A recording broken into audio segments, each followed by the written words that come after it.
you and I both worry about these turbulent times in which we live, and it's to do with my big concern is freedom of speech. Now, we've had these Black Lives Matter demonstrations. That the cause of that is extremely understandable. What happened to George Floyd was dreadful.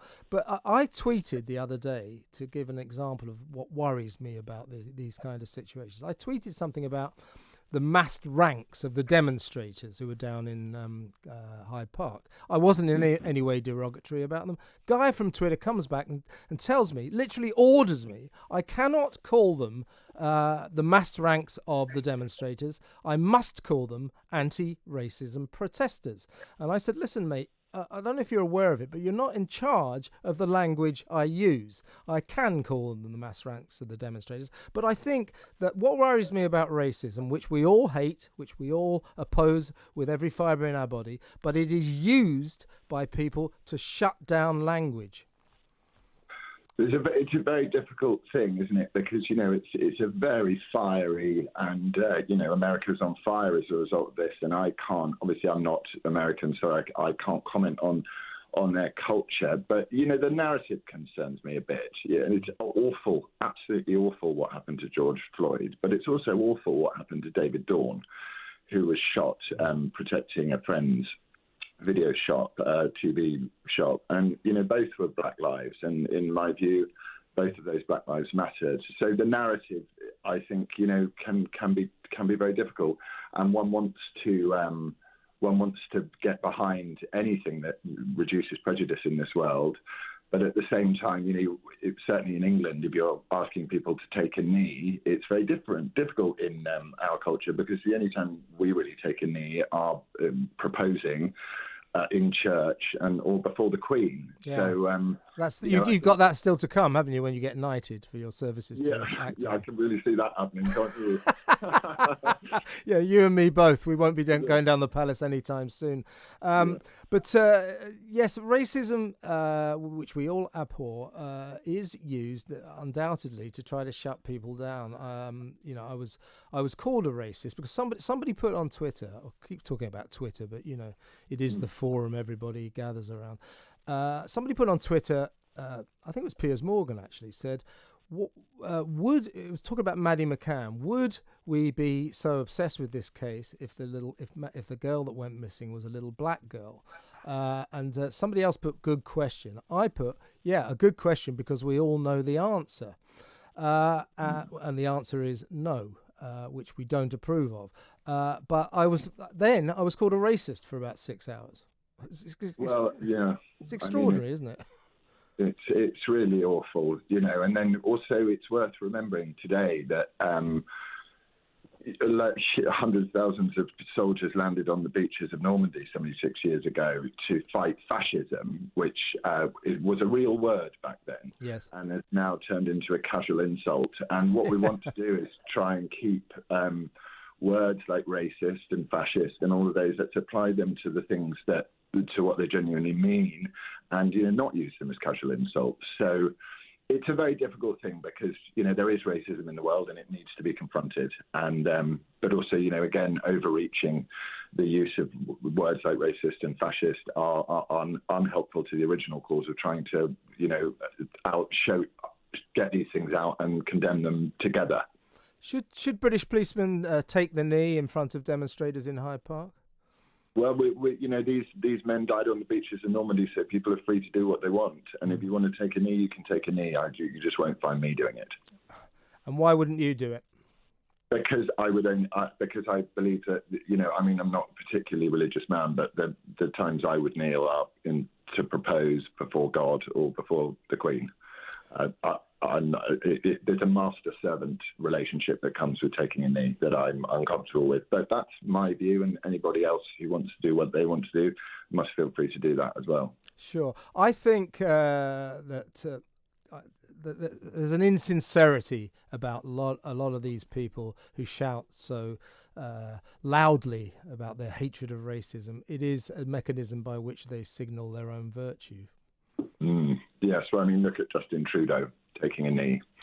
Well, you just knew he would, didn't you? that sums everything up for me, really. in terms. It's a very important conversation, isn't it? And the atmosphere is so febrile around it, and justifiably say, look, I am as far as it goes, I am a white person, so I don't get people being racist to me, and I'm not aware of it in that way. So I wouldn't tell anybody what to do. But this is a conversation that needs to be had. This is a hundreds of years old problem, especially in America, and and it's awful. Yeah. What do you feel about the government's coronavirus law? I know you're a libertarian like me. Do you feel the government has given itself too much illiberal power through this crisis? I think it was very difficult. No one knew the scale of how complex and how contagious and how the lethality rates of this disease and the denominators and all of these things they didn't know. And now that we've got a slightly clearer picture, I think they can adjust. I think caution was best at the beginning. But it's easing off, and it seems to have totally eased off, judging by the large numbers of people in central London the other day.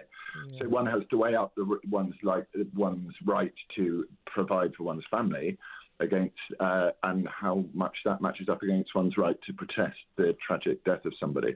Absolutely. And does one matter? There's a lot of people in this country who are really, really suffering and unable to earn money, especially the self-employed, especially renters, people who aren't able to get mortgage holidays from their lenders, and these tend to be the most underprivileged people in society, and I think that is a huge part of the question. Do you think, I agree, do you think the new normal, as they talk about, do you think it will work? I mean, I don't think social distancing as a proposal for a way that we lead our lives for years to come is going to work. I mean, pubs won't work, theatres won't work, restaurants won't work. You can't have it, can you? I mean, I don't think there will be a new normal. Well, hopefully they will work out that 2 meters might become 1 meter, might become, these things develop, don't they? Once something's happened, you easing things off is a trickier situation. But yeah, I mean, I'm terrified of what will happen to theatres. Yes. But I think it takes, I mean, look, I'm not a scientist, I've got no idea, but doesn't it take a couple of waves? So you get the first wave and then the second wave, and then once that's happened, the virus has settled in. As far as I can gather, I'm no expert, obviously, I know nothing about anything really particularly. Do you worry about your profession generally? Because, I mean, it is, like so many other industries, it has had to suffer a total, utter shutdown throughout this lockdown all over the world. And theatres, I mean, God knows what the future is for them. Do you worry about the future of your profession? Yeah, I worry about the future of my profession and everybody's profession, because this sort of collective shock that we've all gone into while we've tried to face up to this thing is like a horrible, daydreamy sort of stasis, and we're going to have to wake up from it at some point. And you really do worry about what's going to happen when people do wake up and find out whether they still have jobs or how much they're going to be paid to do those jobs and all of that sort of thing. And I think probably, these are just what I think, and I think it's probably worth, trying to start freeing us up a bit. I know a lot of people that are really struggling mentally with this, and a lot of things like domestic abuse. This is all hidden behind doors nowadays.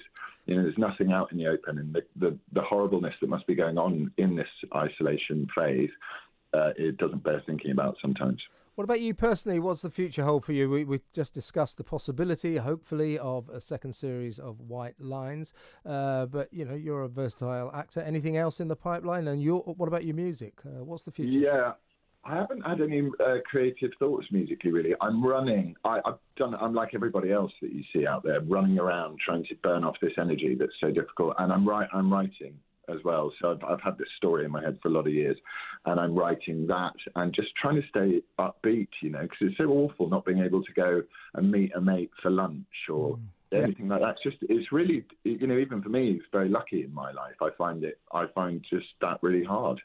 And it's hard entertaining kids, and it's just tricky. Well, last question, Laurence, only because of time. I could talk to you all day, but